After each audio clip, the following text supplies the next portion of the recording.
There's tens of thousands of higher education institutions around the world.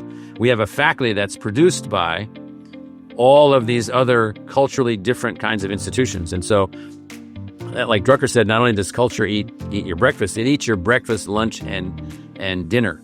And so what we did was we focused intensely on changing the culture, empowering the culture with the charter, basically saying that we would not accept status quo as an explanation for anything. We would not accept, well, this is the way they do it everywhere else, who cares? And so we basically built in what we think of as the concept of continuous innovation. We can always be better. We can always do it in a new way. We can always find a way to do things in a more enhanced way. We have tens of thousands of double majors now. We have many triple majors. We've had kids graduate with 4 degrees in 4 years. We've built ways to go fast, ways to go slow, ways to do this, ways to do that. And so we just basically said that a part of our culture here, and you may not want to be a part of it, is going to be continuous innovation all the time.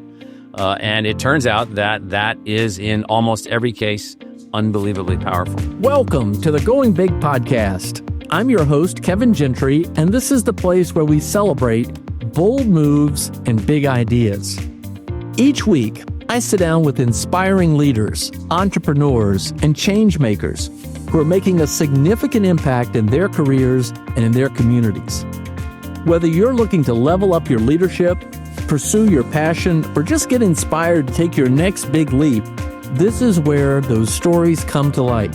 Now, if you're listening on iTunes, YouTube, or anywhere else you tune into podcasts, be sure to hit that subscribe button so you'll never miss an episode.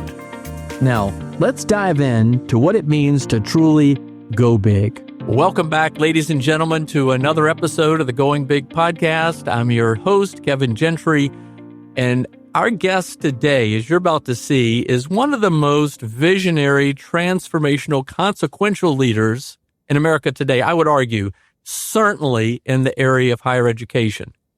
For more than 2 decades, Dr. Michael Crow has served as the president of Arizona State University. And as you're about to see, what he's doing is just totally rethinking how we see education, the role of it, and what he's done at ASU is just extraordinary.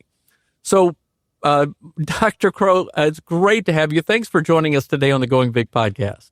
Yeah, thanks, Kevin. It's great to have a chance to talk again. Really looking forward to this, and I know our listeners are as well. But just to kind of set the stage for this, how would you answer the question in terms of what do you see as the role of higher education in America today in 2026?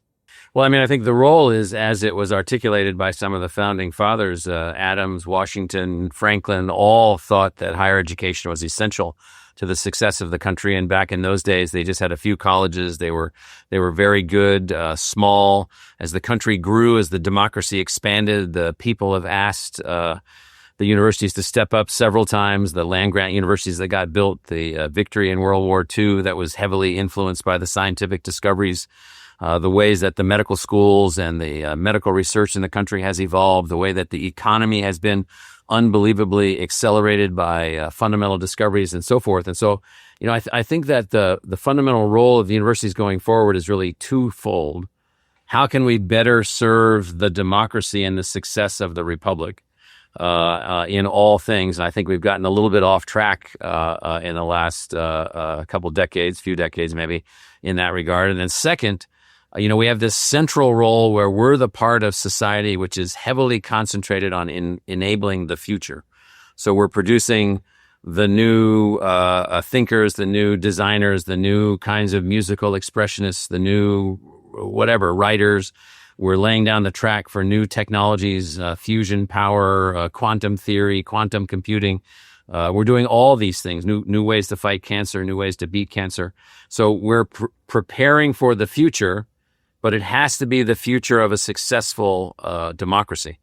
And so those are the two things I think are the most important assignments for the future. Now, higher education is complex. There's lots of different kinds of institutions, private universities, for-profit colleges, tech schools, community colleges, 4-year liberal arts colleges, state colleges, teachers colleges, universities, research universities. I mean, there's everything that you can imagine because in the U.S. we just built a massive system of unbelievable power and complexity. Well, thank you. That's a great way to start. And we want to tap more of those insights, more of your experience. But even just to set the table further, to better understand how you've developed this thinking, your approaches, how you've taken on risk and challenge.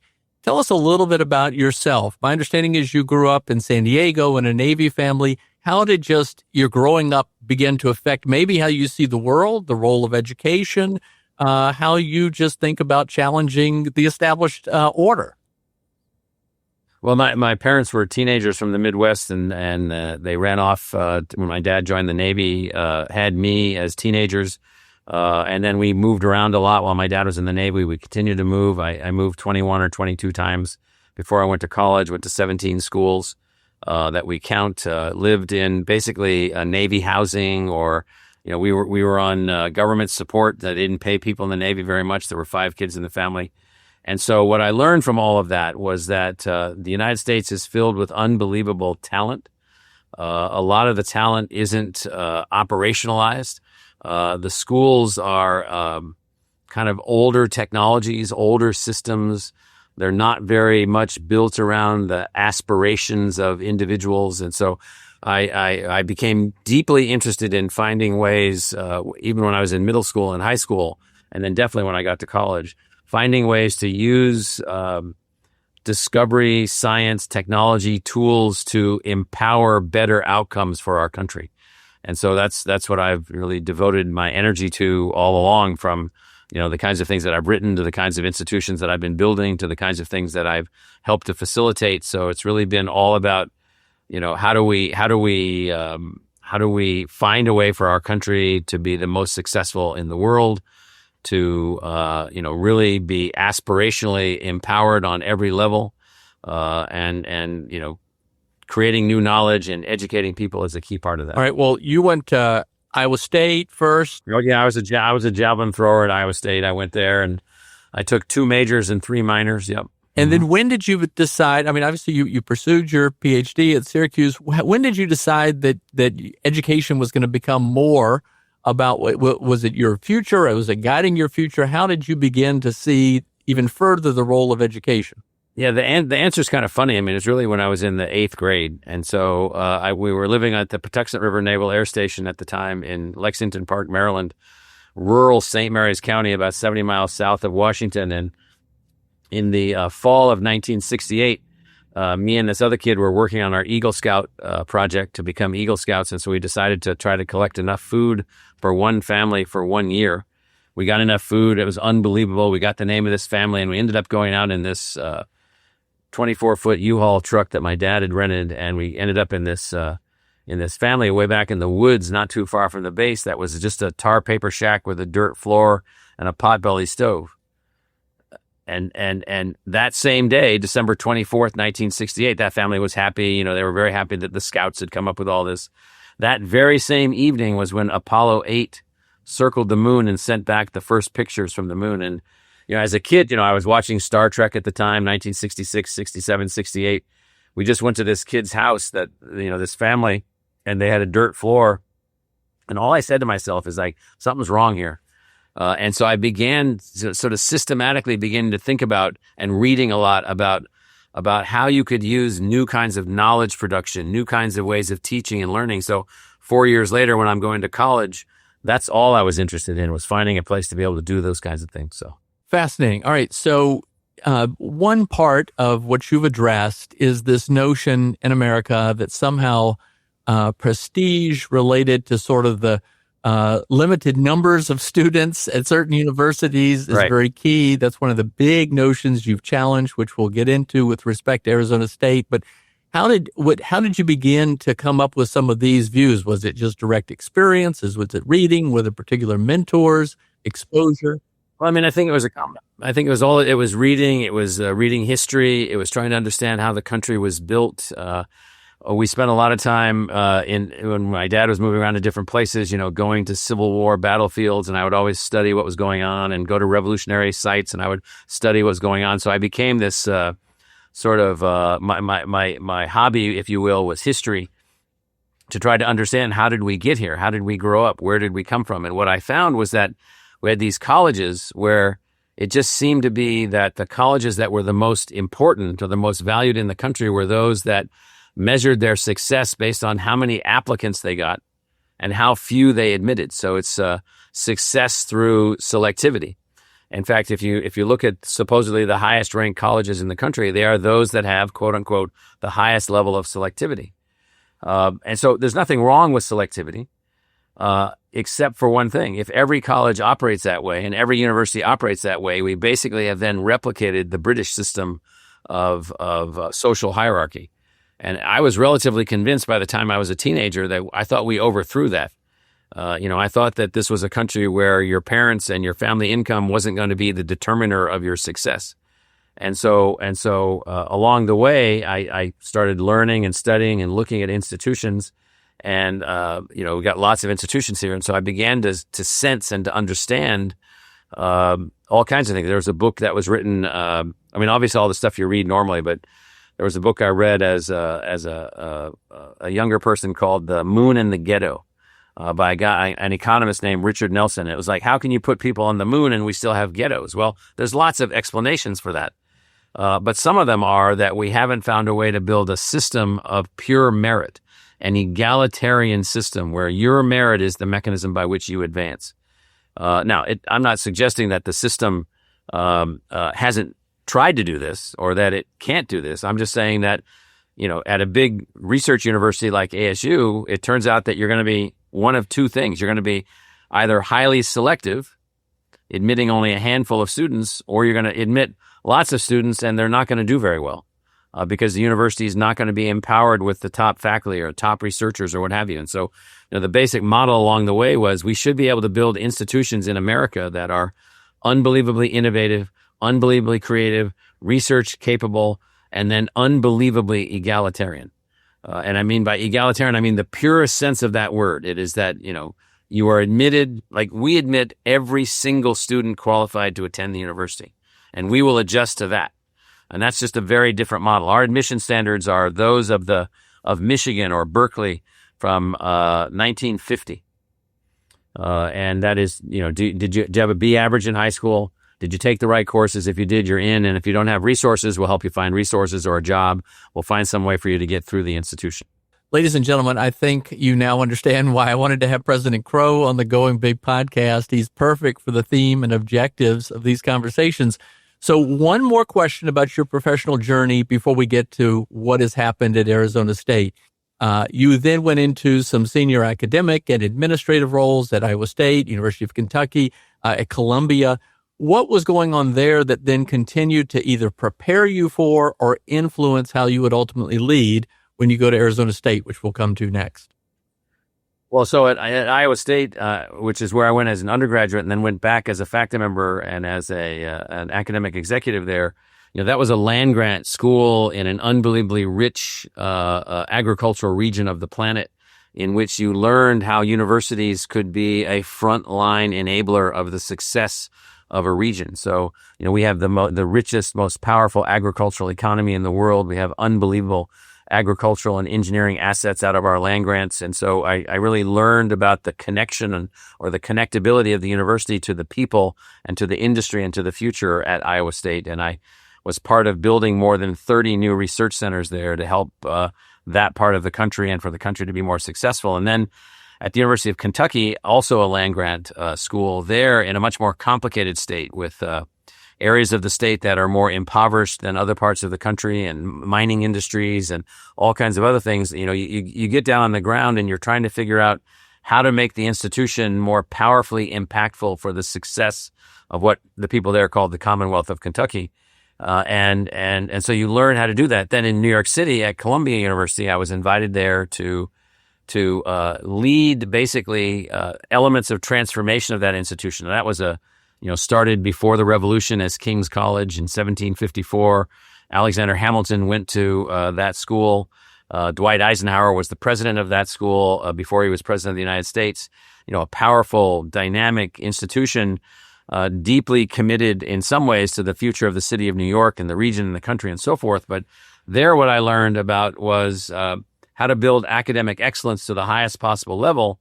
But then how do you take that commitment like a land grant school and that academic excellence thing and bring those two things together? So these institutions that I was able to be at were like training grounds for me in terms of enabling me to find a way to build a school equal to an Ivy League university faculty that then had a mission, though, of commitment to the general population and the communities themselves. And so those three experiences then gave me the design experience, the on-the-ground managerial experience. And then along the way, I had to also prove myself as it's kind of like, you have to be an academic also. So I had to prove myself as an academic at a place like Columbia with a ultra high bar for achievement. And so I was able to find a way to do that also. Wow. A lot of hats you wear and have worn. So now in 2002, you go to Arizona State University. You've been there now almost 25 years. Tell us about sort of that moment, the maybe initial thoughts, vision that you had, objectives that you had. Just kind of, again, set the stage for us at the beginning.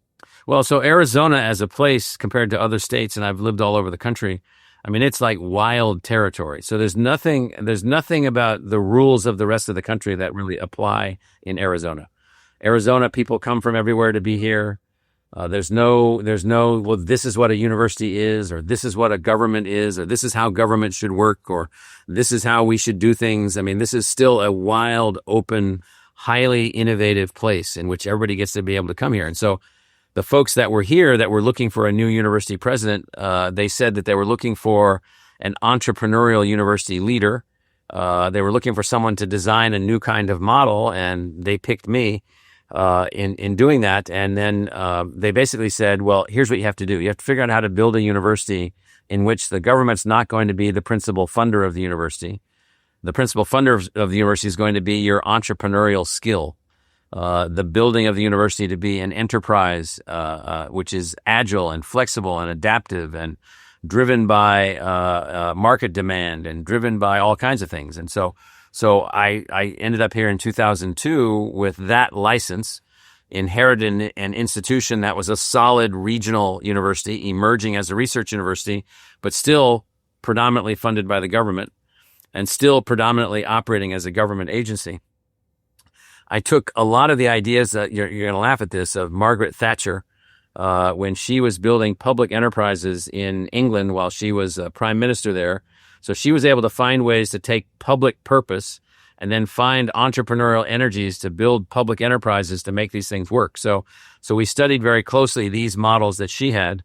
And then I made a proposal when I first got here in my first few months that I was here that included three fundamental changes to the university. One was the definition of a purpose through a charter of what's become our charter, which has three elements. We'll measure the success of the university based on who we include versus who we exclude and how they succeed. So we're not going to count up how many we don't admit. It's who did we bring to the university and how did they succeed? If you can't do that, then you're not serving the public. The second thing is that we're going to become research masters and research intensive, but our measurement of success would be what value did we return to the taxpayers? What value did we return to the people of the country? What public value did we add? And then the last part of this charter that was proposed, that now has become our charter and become our cultural driver, the last part was that we would take responsibility for outcomes. So universities never want to take responsibility. So if we have a K-12 system that's underperforming and we graduated all of the teachers, trained all the principals, and trained all of the school board members, and it's not working, well, that's our fault. That's not someone else's fault. If we have a healthcare system which is unaffordable and we train all the doctors, train all the hospital administrators, train all the economists and health economists and so forth, and it's not working, well, that's our fault. If we graduate most of the members of Congress and they can't figure out how to make a better healthcare system, well, that's also our fault. We haven't given people the skills. And so we said in the last part of our charter that we would take responsibility for the health outcomes, the economic outcomes, the competitiveness outcomes, the national security outcomes, not sole responsibility. But the second that you say to a university that they're responsible for something, the second that you say that you have to measure the public value of their research, and the second that you say that it's going to be measuring the outcomes of their students, it changes everything. So in Arizona, there was openness to that. There was openness to this new kind of model, openness to being entrepreneurial, openness to building this kind of public enterprise model. And these are not easy things. These institutions, some of them are 1,000 years old. Harvard's almost 400 years old. The University of Bologna in Italy is 1,000 years old. Oxford and Cambridge are hundreds of years old.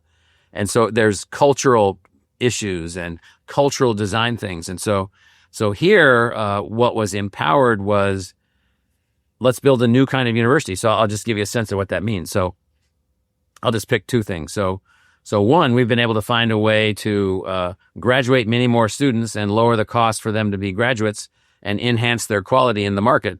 So we're producing 40,000 graduates now, and we used to produce 8,000 graduates. Their value in the market is higher than it's ever been. The country needs more engineers. The president says we need more engineers, more American engineers. So the majority of our engineering students are American, vast majority.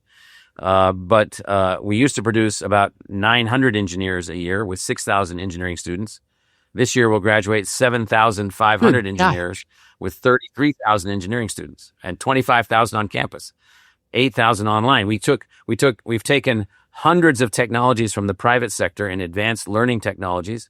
We've brought those together and built a mechanism by which now we have about 200,000 students all together, about 80,000 on campus pursuing degrees and 120,000 online pursuing degrees.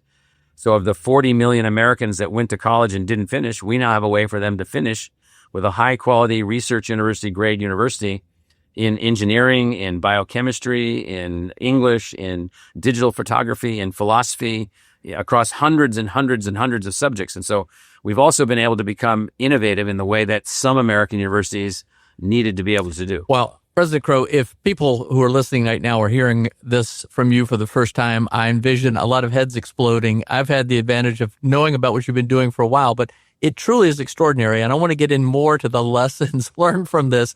But just again, to paint that picture, when you started, there were 55,000 students. How many students today, roughly, are being served? Well, degree-seeking students, we have 200,000. And then we have another 500,000 learners who are taking courses who are not in degree programs, and we didn't have any of those before. So the same materials can now be made available to the worker or the mom or the grandpa, the grandma that wants to take a course in this or that for either a job reason or a training reason or something that they just want to know or they want to learn. And then we've also opened up our system to 25 million other learners who come and visit our system to take advantage of the learning assets that we have. So we have about 800,000 registered learners and about 25 million people that are learning from our learning assets. Well, okay, so clearly, as you even hinted at earlier, that the conventional wisdom was that exclusivity equaled excellence, and that somehow if you're going to increase acceptance, you're going to somehow lower excellence. But you all continue to receive higher marks in a number of areas of achievement. Speak to that, and then I've got a lot of questions about it. Well, so the one thing we had to prove was that our faculty, while teaching all of these students using advanced technologies that we're also developing and acquiring and partnering to attain, could also be a world-class research university. So 5 universities in the United States without medical schools. We're just opening a medical school this year, an advanced medical school in medical engineering, in fact. But our 2024 numbers, which were just made official by the National Science Foundation, show that we're the fourth of 5 universities in the history of the country to break $1 billion of research expenditures without a medical school. So MIT, Georgia Tech, UC Berkeley, us, and Purdue. Those are the 5, and we were fourth in that quest. And so the reason I say that is that we figured out how to increase the number of graduates by a factor of 5 while increasing the level of research that we're doing to benefit the economy of the future of the country by a factor of 10, while reducing our public investment from the state of Arizona dramatically, while finding a way to fund the university in new kinds of ways with partnerships and alliances and private sector investment and so forth. And so we have found a way to sort of build, as we call it, a highly entrepreneurial public enterprise university. We don't seek a profit. We seek in a sense, we seek a community profit, an impact in the community.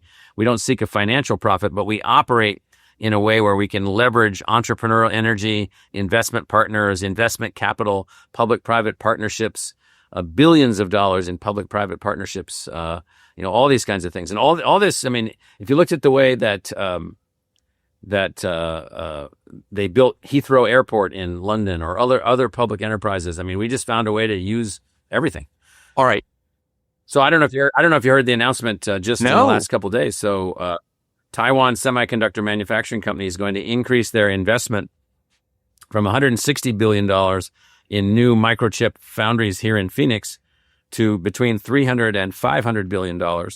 And we are their teaching, learning, and discovery partner in the pursuit of that, meaning we have found a way to help facilitate the largest foreign direct investment in the history of the United States here in Arizona, because we built the largest business school in the country, the largest engineering school in the country, the largest design and art school in the country, under this, fighting against the notion that, well, if you're so big, you can't be any good. Are you kidding me? I mean, we found whole new ways to teach. We have 11,000 biology majors. We have thousands of English majors. I mean, the hottest thing in the market right now is an English major who can code. The most valuable majors that we're producing right now, that is those that are instantaneously snapped up by the market, are music majors. Music majors are master planners, master organizers, unbelievably disciplined, creative, expressive, speak multiple languages. They are exactly what the workforce needs. Wow. Well, I mean, you are redefining what transformation means. I just hope others not only will follow your lead, but I hope that others won't just give up. So many are really just ready to give up on higher education, just blow it all up. Yeah, I hope they don't. The Chinese have been investing for the last 36 years low trillions of dollars in the building of 100 American-style research universities. And they have about 30 of them up and running. And the reason they're doing that was they looked at our model from the 40s, 50s, and 60s and said, we have to have that. We don't have that. So they built Tsinghua University and what they call the University of Peking and Fudan University and a bunch of others, Shanghai Jiaotong University. And now they've turned these into these behemoth research universities. And I'm like, game on. We're going to compete at the highest possible level and so forth and so on. But we've got to make certain that as we ask our universities to be more impactful for the United States and more focused on the success of the United States, that we don't, as we're doing that, don't throw the baby out with the bathwater. Like, oh yeah, we wanted to correct this baby here, but we threw that out with the bathwater also. Well, okay, along those lines, if being ranked number one in terms of innovation, you obviously had to break some stuff up. You had to discard some things. Give us just a little bit of a sense for how you even approached that, maybe even a couple of examples of how you just challenged what was going on. Well, so what I said to people was, here's this charter. Don't you want to be a part of an organization focused on the success of the country, focused on the success of students by being egalitarian in our admission standards? Don't you want to have higher public value and so forth and so on? If you don't want those things, there's plenty of other places where you can go and work. And then on top of that, I said, there's no way that we can get there. There's no way that we can, return to the people what they really want from us. I said, the people have given the universities unbelievable privilege. We have tenure. We have relatively high salaries. We have, every sort of cushion and nicety that you can possibly imagine. I said, why would bus drivers and taxi drivers and hardworking men and women, want to support these kinds of institutions? So even if we're not getting appropriations, we get tax breaks and tax benefits, and people can give us money. And so, the public investment in the institutions is massive, and the privilege that we're given is massive. And so I said, and what are we doing to benefit these people? And so it used to be that the argument would be, well, we're great academicians. I'm like, well, so what? There's great academicians in lots of places. We have to be great academicians, great teachers, great scientists, great creators, great thinkers, great philosophers for the success of the democracy that we're a part of. And so I used that logic. And then also I said, the old design is producing the following. So, most people that go to college in the United States don't graduate. Right. Most people that have debt from college have no diploma. Now, they do at the small, most elite schools where they're handpicked, where they already are fully qualified to graduate. But that's not the mass of the country. So I said, we've got to demonstrate that this model can be enhanced. Now, to do that, you have to change up everything. So we eliminated 85 department schools and colleges. We built 40 new, fantastically newly designed things. So for instance, we had 3 underperforming biology departments, and I said, well, you guys are okay as a faculty. You're like B+, A-, but your units are operating at C+, C-. We're not going to have any C-level performers in the institution, no matter what. I'd rather have nothing. And so we began a reorganization process to enhance how many students could we educate. We now have 11,000 undergraduate biology majors. How much research could we do? We're now doing 10 to 12 times as much research as we were doing before. How many companies could we spin out? How many new technologies could we enable? We're at 20 times whatever we were doing before in the past. So it turns out that we built a charter as a thing that was aspirational for us. And then we built a modality of design being, not running a bureaucracy. We're running this thing that's continuously going to design itself to do more things. And so, yes, there's standard culture issues and faculty issues and so forth and so on. But we said, we're going to teach lots of people. We're going to build new ways to teach, new ways to learn, new ways to do research, make these things happen. And we're going to make this institution of greater value to the community, which we have been able to do, like this Taiwan Semiconductor Manufacturing Company example, which is just the latest example here in Phoenix. All right. So this begs, I think, an important question. Anybody who drives transformation is going to face challenge from entrenched interests. And you've got, I don't know about alumni. You mentioned, Phoenix is kind of like, I think, sort of the capital of free enterprise still in America. There is a spirit of independence and innovation and entrepreneurship, but it's a state-supported university. So you have political actors, you have tenured faculty, you have lots of different interests. Any particular insights for, surely you faced some challenge back? A lot, and of various types. And so within the institution, there were the entrenched interests who wanted to protect the status quo. I took down the structure of the education college, which was against charter schools, against home schools, against all kinds of things. And there were about 40 faculty members that had to exit over that. Some retired, some left, and then those that left. Then they campaigned against me. They worked against me. I won't walk through all of that, but yeah, there's lots of resistance. And so what I kept saying to them was, one, let's talk about all of this. You guys are really going off of old models, and you don't really know what we're doing. Let's sit and talk. And some wanted to do that, some didn't want to do that. But really, what it came down to was a lot of those people were not interested in the broader social scale success of the institution, which is my assignment. I'm the only person in the institution appointed by the representatives of the people. So this is public universities in the United States are unbelievably democratic. The presidents are appointed by boards. In other countries, they report to ministries. They report, they're a part of the government, and the public universities are appointed, the presidents are appointed by ministers.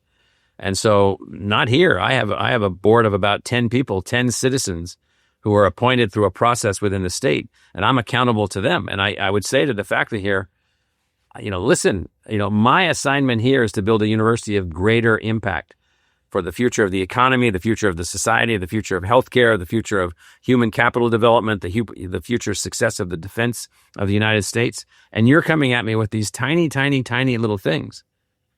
Okay, that's okay for you to talk about, but you got to give me these bigger ideas. And if you can't talk about the bigger ideas or focus on that, then your things are too small. They're not material to what it is that we're trying to do. So a lot of discussions or arguments about that. And then along the way, politically, you said it right, that Arizona is, very different. It is a huge, huge, huge place for free enterprise and free thinking and new ways of doing things and so forth and so on, which means the political spectrum here is very broad. We have hyper libertarians to and those sort of circle around to ultra liberal. So we have ultra conservative libertarians and then ultra liberal libertarians. And here's what I say to my libertarian friends, to give you some sense of politics. And so those two groups attack the university a lot. And I say, listen, why are you doing this? I said, we're protecting free speech. We're enabling free speech. We're making these things happen. And I said, you probably don't realize this, but I'm a libertarian also. I'm just not a libertarian focused on me. I'm a libertarian focused on whether or not I can guarantee the liberties of my great-grandchildren. I know 5 of my grandchildren already. They're going to have children. I probably won't know them. I might know them. I won't know them by the time they're adults. So how do I protect their liberties and their children's liberties? I do that by making certain that the country is safe and secure and economically successful, where people are educated and adaptive, where new technologies that we develop have a net positive outcome. That's how I secure those liberties for the future. So we have a lot of political debates internal to the university and external to the university, and there's nothing easy about any of this. Okay. All right. Well, you've been very generous with your time today, and we need to begin to bring this to a close. But I've got so many other important questions to ask. Culture. So, I mean, you've obviously you laid out your strategy in line with the objectives that you'd set through your vision, and it's just amazing. But as Peter Drucker famously said, culture eats strategy for breakfast. Tell us about building the culture there that would support what you're doing. Well, this is the most difficult part of the assignment, because there's 1,400 or so institutions in the country that give bachelor's degrees. There's thousands of higher education institutions in the United States. There's tens of thousands of higher education institutions around the world. We have a faculty that's produced by all of these other culturally different kinds of institutions. And so, like Drucker said, not only does culture eat your breakfast, it eats your breakfast, lunch, and dinner.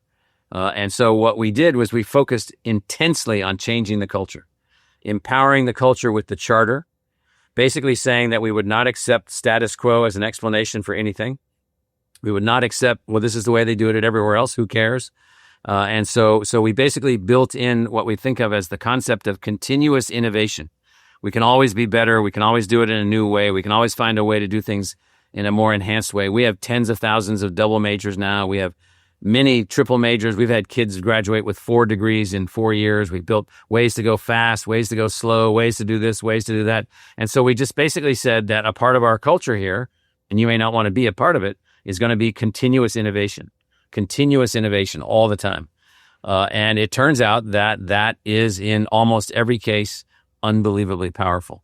And after time, I'll give you an example. So there was a physics professor that wasn't so hot on our use of advanced learning technologies to assist learning. Well, he used them. He came in and was emotional when he told me that he realized that all these kids that he'd been flunking through the years weren't stupid. He just wasn't teaching in a way where they could understand what he was saying. And now he saw using these new tools that we built. So the culture here became one in which innovation has greatly enhanced our ability to produce from any family background, any educational background. We've got kids graduating from here who, there was a young woman who graduated recently who was growing up behind Taliban lines in Afghanistan. She couldn't go to school after age 10. She took a bunch of our courses online and said, well, I want to come to your university. She never went to middle school or high school. She did very well with these online courses. They don't cost anything. And she demonstrated that she could do university level work. So we let her in. And turns out that she outperformed almost everybody else. And she might have been sort of an Abraham Lincoln type also, just sort of really self-motivated. Well, we have thousands of her now.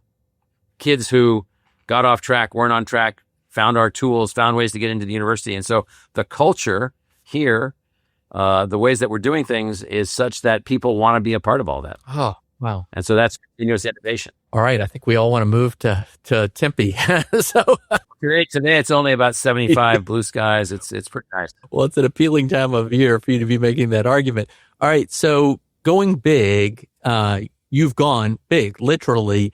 There are a number of people who challenge, big philanthropy, big institutions, big government, just all across the board. Generally, leads to slower decision-making, less transformation, less innovation.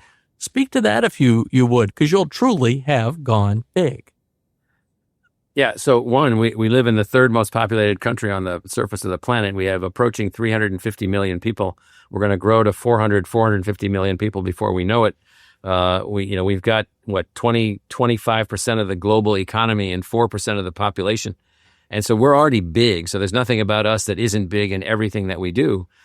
It seems like it's big if you use the old model. So I'll take, many universities, we have 4 campuses here in Metro Phoenix, but we don't have any leadership on any of the campuses. We don't have like chancellors or whatever on the campuses. We run as a single institution. We use technology to overcome this notion of bureaucracy. So I remember when, in 2008 with the financial crisis, we were making a number of very rapid adjustments, and it was very easy to take $25 to $30 million out of the administrative costs of operating a university by just realizing that if you use the structures of the old systems from the 19th and early 20th century, you have a structure which isn't able to accommodate size or complexity. We did away with that entire structure. We did away with all of the mechanisms that cost extra money. I mean, there's university systems that have 10 presidents on 10 different campuses that produce fewer graduates than we do. And we don't have any of that. And so what I'm saying is that big has worked in our favor. Big has worked in our favor because we can buy the computers that we need and the technology tools that we need and the training assets that we need. So we have a staff of 700 people that support our 6,000 faculty members in the development of the most advanced learning tools imaginable. So if you were a faculty member, Kevin, here teaching, journalism or teaching whatever business or whatever it is that you want to teach, government, democracy, you'd have a team of instructional designers working with you at no cost to you because we're big and we can do these things, in which you'd be building whole new ways to enhance your teaching and learning and discovery outcomes. And so big has worked to our advantage because of the way that we've been able to do this. All right. Well, the average university presidency, I believe, today in the United States is about 4 years. You've been shorter more recently. Yes. And you've been there since 2002, continuing to stay innovative, cutting edge, continue to receive all these awards. And also, I think, a very important element of recognition, and that is the funds that have coming in the way of private support and other support because they see something that's working. Give us, those listening, some advice. How do you stay fresh and keep the energy and keep it going? Just give us some advice. Well, so one, it's very, if you look at the young people coming up in the country, they're really unbelievable. I mean, we have 16,000 new full-time freshmen on campus.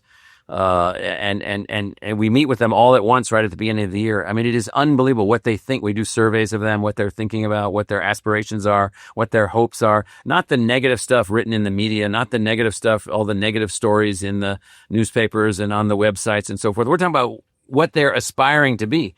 So we are driven by these next generations that are coming up, the things they want to do, the way they want the world to be, the things they want to achieve, the things they want to build. And so that's inspiring to us. And then on top of that, if you turn these things into, the rough organizational equivalent of a jail, or an institution, a post office, these are not static institutions that are performing a process function. These are discovery institutions. These are enabling institutions. And so if you do it in a way where you make it in and of itself also adaptive and innovative, it changes everything. I mean, I guarantee you that when the day comes that I decide that, or my board, I should say, decides that there's somebody better than me that, needs to do this job, because I don't make that decision. The people of Arizona make that decision.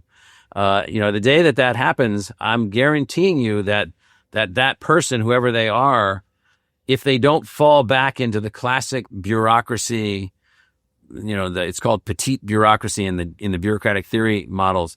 If they keep it alive with the energy and the creativity of the students and the faculty, there is no wearing out. There is no tiring. There is no wearing down because, one, the mission is so important. The country's success is so important. And the way that we do these things with so much creative energy. I remember during COVID, we didn't shut down. We stayed open. We kept our dorms open. We kept our classrooms open. We were hybrid. We built our own COVID test. We were able to just plow our way through this. And so we accelerated innovation.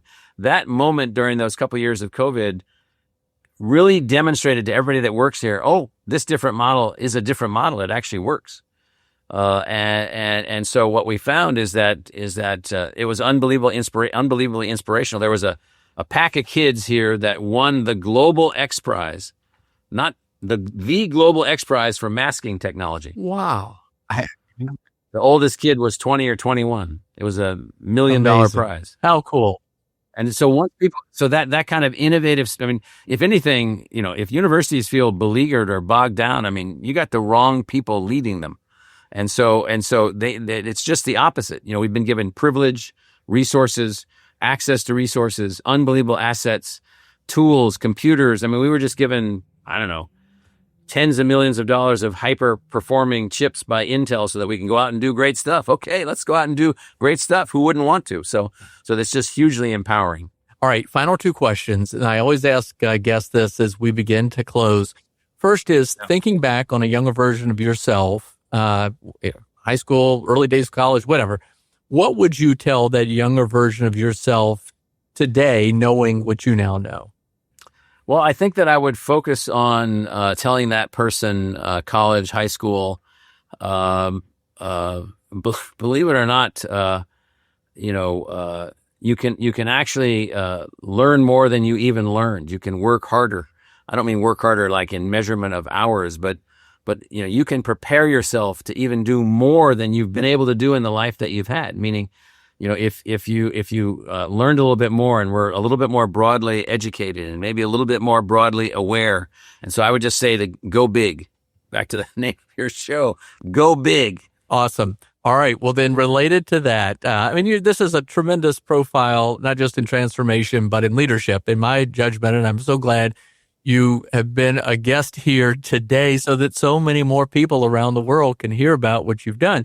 But the great thing is it's not just theory by any means. All of this is demonstrated practice. So for anyone listening around the world, maybe it's a prospective ASU student. Maybe this is a way to invite that next group in. Maybe it's a parent or an alumni member or anybody. What advice would you give to anyone listening about how we should think about living that more meaningful and purposeful life that is so implicit to the mission that you've laid out? This is a quick answer, but I think you must understand history, how we got to where we are and where we are. We are living at the most unbelievably positive moment in the history of our species. Today, it's the best day that there's ever been. And people are sitting around saying, well, there's this and this and this and this. I said, you have no idea. You have no idea. You must be grounded in understanding where you are in time and space and the fact that you are the beneficiary of generation after generation after generation after generation of people that have laid a foundation for you, which makes this the best day ever in the history of our species. President Michael Crow, this has been absolutely great. Thank you for your time and keep at it. I'll look forward to interviewing you again in another 10 years. All right. Appreciate it. All right. Thank you. See you soon. Thanks for tuning in to the Going Big podcast. I hope today's conversation left you feeling energized and ready to tackle your biggest goals. Don't forget to subscribe and leave us a review on iTunes, YouTube, or wherever you listen to podcasts. It really helps spread the word, and it gets these inspiring stories out to more people. You can also find more content, resources, and updates at our website, goingbigpodcast.com. Remember, the only limits are the ones you don't challenge, the limits that you impose on yourself. Keep pushing, keep growing, and above all, keep going big. See you next time on the Going Big podcast.